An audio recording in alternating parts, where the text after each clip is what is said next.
রাজনৈতিক বা ঊর্ধ্বতন কর্তৃপক্ষের বেআইনি নির্দেশ মানতে বাধ্য নয় পুলিশ, তবে জুলাই আগস্টের অভ্যুত্থানে অস্ত্র ব্যবহারের ক্ষেত্রে সেই নীতির তোয়াক্কা করেনি বাহিনীটির সদস্যরা। পুলিশ যেসব অস্ত্র ব্যবহার করে সেসব নিয়েও রয়েছে বিস্তর বিতর্ক। নতুন বাস্তবতায় এসব ক্ষেত্রে পরিবর্তন চায় পুলিশ সংস্কার কমিশন। প্রাণঘাতী অস্ত্রের ব্যবহার সীমিত করার পাশাপাশি প্রশিক্ষণ ব্যবস্থাও ঢেলে সাজানোর সুপারিশ করা হচ্ছে। বিস্তারিত দেখুন মাসুদা লাবনের প্রতিবেদনে। পুলিশ বাহিনীর সদস্যদের হাতে প্রাণঘাতী অস্ত্র রাখা ঠিক কি ঠিক নয় তা নিয়ে চলছে আলোচনা।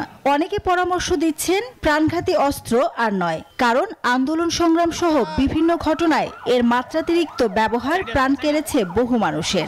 জুলাই আগস্ট আন্দোলনেও দেখা গেছে সেই চিত্র।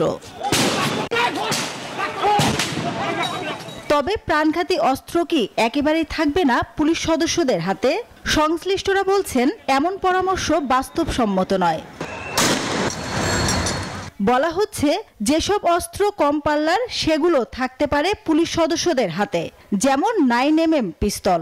এই অস্ত্রের ইফেক্টিভ রেঞ্জ বা কার্যকর সীমা 50 মিটারের মতো। 250-টিরও বেশি ডিজাইন অপশন নিয়ে ওয়ালটন স্মার্ট ফ্রিজ, বোঝে আপনার প্রয়োজন। আরেকটি পিস্তল রয়েছে 7.62 mm, এর কার্যকর সীমা 300 মিটার, অর্থাৎ এই পিস্তল বাদ দেয়া যেতে পারে। শটগানের লেড প্যালেট বা সীসার তৈরি ছোট গুলির ব্যবহার নিষিদ্ধের কথাও ভাবা হচ্ছে। এ ধরনের গুলি পরিচিত ছররা গুলি নামে, যেগুলি শরীরের ভেতর থেকে যেতে পারে বছরের পর বছর।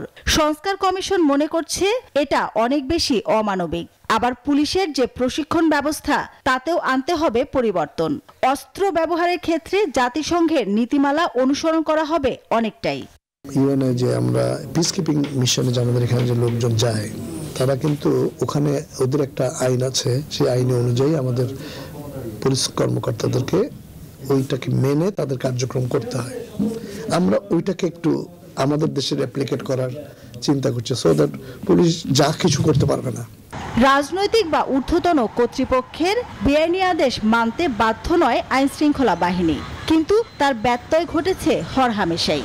ঊর্ধ্বতন কর্তৃপক্ষের আইনসঙ্গত আদেশ মানতে বাধ্য, বেআইনি নয়। লেথাল ওয়েপন ইউজের ব্যাপারে আমরা আরো আমাদের কিছু প্রস্তাবনা আছে। তো পুলিশের সবচেয়ে কম শক্তি প্রয়োগ করে আপনাকে সিচুয়েশন কন্ট্রোল করার কথা নির্দেশনায় আছে। বিশৃঙ্খলা নিয়ন্ত্রণে কয়েকটি স্তরে অগ্রসর হতে পারে আইন শৃঙ্খলা বাহিনী। শুরুতেই আলাপ আলোচনা, এরপর সতর্ককরণ বা লাঠি প্রদর্শন, এতে কাজ না হলে লাঠিচার্জ, এরপর জল কামান, কাঁদানে গ্যাস কিংবা টিয়ার গ্যাসের ব্যবহার করা যেতে পারে। পরিস্থিতি নিয়ন্ত্রণ একেবারে কষ্টকর হয়ে গেলে তবেই ব্যবহার করা যেতে পারে ছররাগুলি। প্রাণঘাতী অস্ত্রের ব্যবহার করা না করার প্রশ্নে কি ভাবছে পুলিশ? পুলিশের যে অস্ত্রের যে প্রাধিকারের যে বিষয়টি রয়েছে এবং অস্ত্র ব্যবহার সংক্রান্ত যে বিষয়গুলো রয়েছে সেগুলো নিয়ে কিন্তু আমরা কাজ করছি এবং এটি চলমান রয়েছে এবং আমরা আশা করছি যে খুব শীঘ্রই একটি সমাধানে পৌঁছতে পারবো আমরা। এখন প্রশ্ন হলো, প্রাণঘাতী অস্ত্রের ব্যবহার সীমিত করা বা প্রশিক্ষণ ব্যবস্থা বদলে দিয়ে কতটা জনবান্ধব করা যাবে পুলিশকে? কারো হয়ে কাজ করার জায়গা থেকে যদি নিজেদেরকে মুক্ত করতে না পারে, তাহলে যে সংস্কারের পুলিশের ক্ষেত্রে যে সংস্কারের কথা বলা হচ্ছে সেই সংস্কারটা আসলে আদতে মানুষের কল্যাণে কাজ হবে না। এই অপরাধ বিশেষজ্ঞ মনে করেন আসলে ইতিবাচক ফল চাইলে বন্ধ করতে হবে রাজনৈতিক হস্তক্ষেপ। স্বাস্থ্য মন্ত্রণালয়ের হিসাব অনুযায়ী জুলাই অভ্যুত্থানে 826 জন নিহত এবং 11,306 জন আহত হয়েছেন। বেশিরভাগই হন গুলির শিকার। তাই প্রাণঘাতী অস্ত্রের ব্যবহার নিয়ে নড়েচড়ে বসেছে অন্তর্বর্তী সরকার। এর সঙ্গে মানবাধিকার রক্ষার প্রসঙ্গটিও ওতপ্রোতভাবে জড়িত।